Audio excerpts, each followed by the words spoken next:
اگر انسان کی نظر پڑ جاتی ہے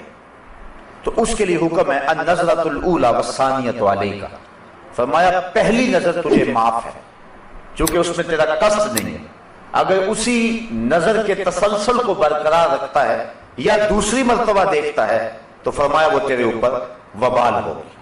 تو پہلی نظر کی معافی دی گئی کیونکہ اسلام جو ہے وہ دین فطرت ہے، تو جہاں انسان کی جہاں کمزوری ہے،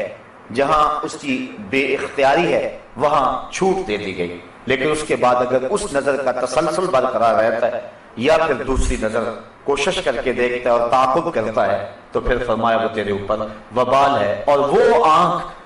جو غیر محارم کو دیکھتی رہی کل قیامت کے دن جہنم کی آگ سے بھر دی جائے گی۔ اور 3 آنکھیں حضور نے فرمایا قیامت کے دن کوئی آنکھ نہیں ہوگی جو رو نہیں رہی ہوگی، صرف 3 آنکھیں ہوں گی کہ جن میں آنسو نہیں ہوں گے اور جو نہیں رو رہی ہوں گی۔ ایک وہ نظر جو غیر محارم کی طرف دیکھنے سے بچی، دوسری وہ نظر جو اللہ جل شانہ کی راہ میں اس کے راستے کے اندر جاگتی رہی، پہرا دیتی رہی،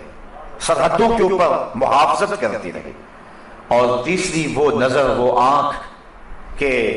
خوف خدا میں مکھی کے سر کے برابر اس سے آنسو نکل آئے۔ تو فرمایا یہ 3 آنکھوں کے علاوہ باقی جتنی بھی آنکھیں ہیں وہ قیامت کے دن رو رہی ہوں گی۔ تو اپنی نظر کی حفاظت یہ بہت ضروری ہے، اور اللہ تعالیٰ نے قرآن مجید کے اندر یہاں خصوصیت کے ساتھ اس کا تذکرہ ارشاد فرمایا، وَيَحْفَظُوا فُرُوجَهُمْ ذَلِكَ أَزْكَىٰ لَهُمْ، اور اپنی شرمگاہ کی حفاظت کریں، یہ بہتر ہے ان کے لیے۔ ان اللہ خبیر بما یصنعون، بے شک اللہ ان کے کاموں کی خبر رکھتا ہے۔ یعنی اگر تم اپنی نظر کو محفوظ نہیں رکھ پاتے تو مت سمجھو کہ کسی نے دیکھا نہیں ہے، تمہارا رب دیکھ رہا ہے، اس کی نظر سے کوئی شے پوشیدہ نہیں ہے، ایک ایک چیز لکھی جا رہی ہے اور اس کا حساب کل تمہیں دینا پڑے گا۔ تو فرمایا وہ جانتا ہے، وہ دیکھتا ہے، اگر تم بچ جاؤ تو پھر بھی دیکھ رہا ہے، اور اگر تم نہ بچو تو وہ پھر بھی دیکھ رہا ہے۔ تو یہ اہل ایمان کو حکم دیا گیا۔ دوسری طرف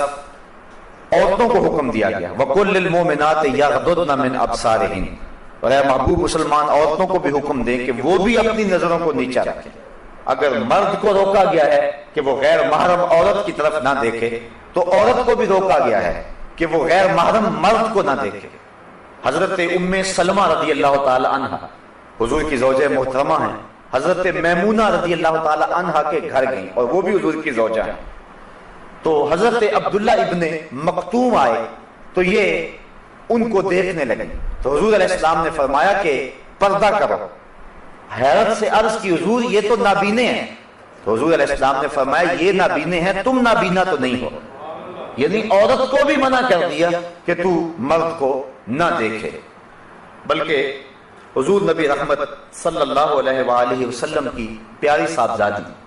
سیدہ فاطمہ الزہرا رضی اللہ تعالی عنہا سے پوچھا گیا کہ عورت کے لیے بہترین پردہ کیا ہے؟ تو سیدہ فرمانے لگی کہ عورت کا بہترین پردہ یہ ہے کہ نہ وہ مرد کو دیکھے اور نہ کوئی مرد اس کو دیکھے۔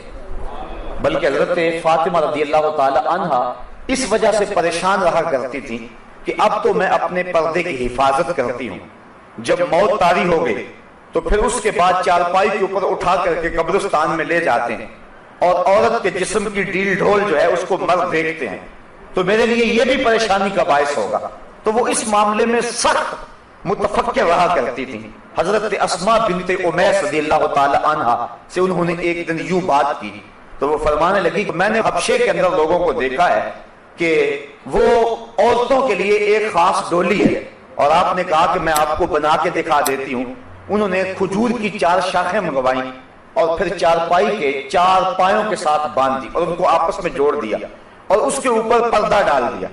اور کہا کہ میں نے یوں حبشہ کے اندر دیکھا ہے۔ تو حضرت فاطمہ الزہرا اتنا خوش ہوئی اس بات پر کہ یہ ایک اچھا طریقہ مل گیا ہے، اور اس طرح عورت مرنے کے بعد بھی اپنے پردے کی اور اپنی آبرو کی اس طرح سے حفاظت کر سکتی ہے۔ تو یعنی اس انداز کے ساتھ اور اس صورت کے اندر جو ہے وہ ہمیں سبق اور درس دیا گیا۔ اور سیدہ فاطمہ الزہرا تو وہ ہیں کہ سورج نے بھی کبھی ان کے بال نہیں دیکھے تھے،